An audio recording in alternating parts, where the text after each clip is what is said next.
Bet ko'lej orqali xotiralar makoniga sayohat qilamiz. Bet ko'lejni bilgan biladi, bilmagan o'zi biladi.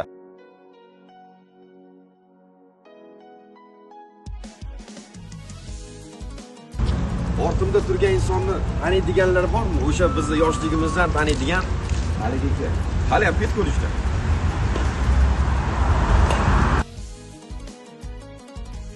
Ana banerga qara, hali ham bor ekan. Baner. Mana yerda ham haykal bor edi qanaqadir. Ana turibdi mana o'sha. Bor ekan.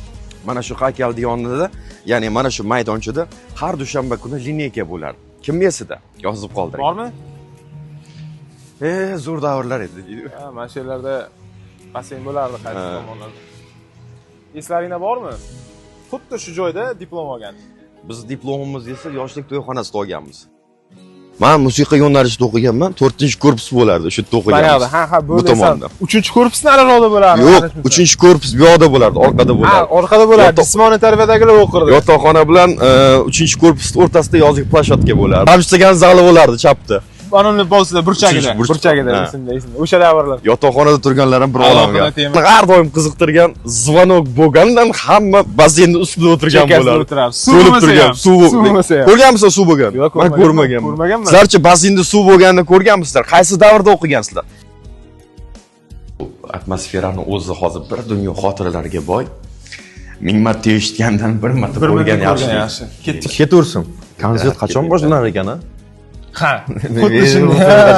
Qachon boshlariga o'tirardik. Yo'da Muhammad deganlari kelardi mikrofon ushlab, mana men aytaman. Musiqada o'qiganlar hammaga assalomu alaykum. Pianino adashmasam 4-korpusda So'raypani xonasida turardi. Keyin yana bitta ustozimiz bo'lardi, Shohid opami. Ozg'inoqdan keyin Shohid opa deganmi? O'shani xonasida turardi esimda. O'sha paytda bitta kuyni hamma bilardi, men kursdoshlarim bilardi. Bizni davrimizda o'qiganlar hamma bilardi. Kim bilsa yozib qoldiringlar izohlarda. Mana bu kuy edi.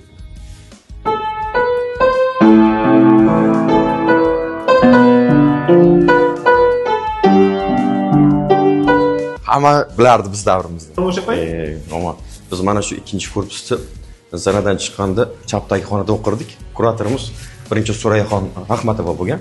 Keyin Vazira opa bo'lgan, psixolog. Vazira yo'ldashimdan. Bu xona Rusuli xonasi edi. Ranopa, hozir Xojona bo'lganlar. Ha. Ranopa xonasi edi, o'sha payt kelardik. Yana bitta Rusuli o'qituvchimiz bor edi, Feruza opa. Xonada edi.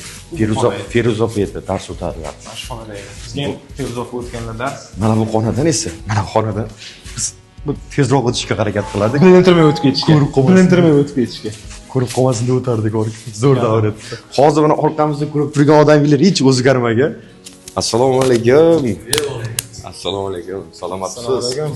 Sog'lig'ingiz yaxshimi? Charchamasizmi? Sog'lig'ingiz yaxshimi? O'z qalaysiz? Xush kelibsizlar. Rahmat, o'z qalaysiz? Sog'lig'ingiz yaxshimi? O'zgarmasligingiz sababi nimada? Shunaqa shogirdlar yetkazganimizdan. Demak, inson qachonki yoshlarga ta'lim tarbiya berishdan charchamasa, vatanimizga, yurtimizga bir xizmat qilishda, farzandlarga ta'lim tarbiya berishdan hech qachon charchamaydigan bo'lsa, demak, o'qituvchi zoti o'zgarmaydi, qaramaydi. 21 edik biz musiqa. Sizlar musiqada edingiz. O'qigan. Yo'q, juda ham aktiv edinglar. Unaqangi tashkilotchilik boshqasidan hech qanaqa masala olmay, masalan, tadbir sensiz o'tmasada. Bularning guruhi juda ham Orif akani guruhi juda ham akkuratniy. Mana bu guruh edi, qol guruh edi. Yaxshi. Bitta edi. Yagona. Bu ham bir adashmasa bir 35 ta 40 ta o'quvchi bo'lar. 44 ta edik. 44 tamamda. Sizlardan so'ramasdan bitkuvchi aylanib yuribmiz. Qolganiga ruxsat bersanglar. Yo'q, buni biz hamma o'sha bitirib ketgan o'quvchilarga ham aytamiz, ki mana shu tahsil olgan joylarda bemalol aylanib, yoshligini eslab, o'qituvchini ziyorat qilgan inson hech qachon kam bo'lmaydi. O'qituvchini duosini olib, ustozi duosini olib, demak, necha kasblar bo'yicha ishlayotganlar hech qachon kam bo'lmaydi. Ishlaringga muvaffaqiyatlar. Salomat bo'ling. Sog'lik, salomatlik. Davom etamiz. Bu G'anishir ekan hamcha hamma tanisa kerak. Darsga kirmasak shunaqa baqir-chaqir qilib urishardi bizni va biz darsga albatta kirardik. Xuddi shunday. Hozir biz shunday joyga boryapmizki, u hammaning esida qolgan. Assalomu alaykum, Noil opa, yaxshimisiz? Biz o'sha davrlarni eslash uchun keldik hozir mana Muhammad bilan. Shu savol. Nimaga o'zgarmaysizlar? Sababi nima? Eliksirmi nima bu? O'sha payt O'sha davrdagi 16 yoshidagi shu ko'rinishdasiz. Hozir ham biz katta bo'ldik, siz ham lekin hali ham o'sha ko'rinishdasiz. Siri nimada buni? Siri. Bilmiyorum, yoshlar o'rtasida yursak kerak-da o'sha. Yoshlar. Ularga qarab o'sha ularni orqasidan anaqa qilib ozgina qandaydir ulardan energiya olibmi ishlayapmiz-da. Shunday deb o'ylayapman. Hech qachon o'zgaraman, yoshlik hech qachon siz tark etmasin. Har doim yosh bo'lib yuring. Rahmat. Va kutubxonaga kiramiz. Kutubxonaga kiramiz. Mana shu joylar hali esimda. Albatta. Hali Mana esimda. mana yerga kelib birinchi bo'lib ro'yxatdan o'tardik esimda. Mana shu joy. Qog'oz bo'lardi, qanaqadir ism familiya Bunaqa bo'lardi. to'r burchakda qog'ozda yozilgan guruhlar bilan birga. Ya'ni obuna bo'lardik. Keyin ichkaridan olib bu yoqqa yozdirib ketardik esimda. Hozir aytgan narsam mana bizda ham bo'lardi. Misol uchun bizda ham bo'lar, familiyamiz yozilgan va biz qanaqa kitob olsak, bu yoqqa yozib, qo'l qo'yib, oldim, berdim degan tartibda bo'lardi. Ya'ni obuna adashmasam. Nolip esingizda bormi? Meni daftarim qanaqa edi?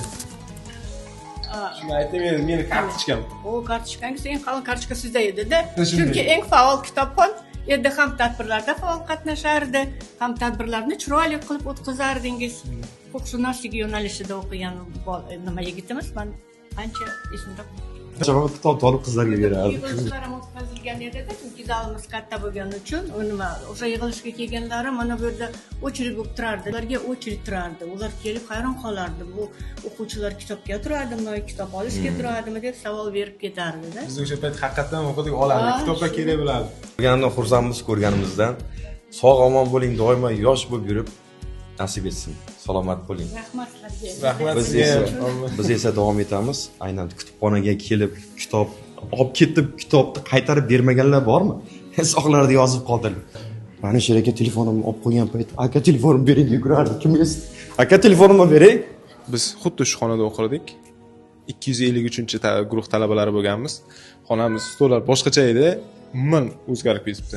Bu bugun biz sizlarga aytib bergan qisqa voqealar butun bir xotiralarga boy tarix ega o'zi aylangan. Lekin bitta savol hali ham qiziqtiradi. Xo'sh, sizda pet ko'rish bilan bog'liq yana qanday xotiralar bor? Izohlarni yozib qoldiring.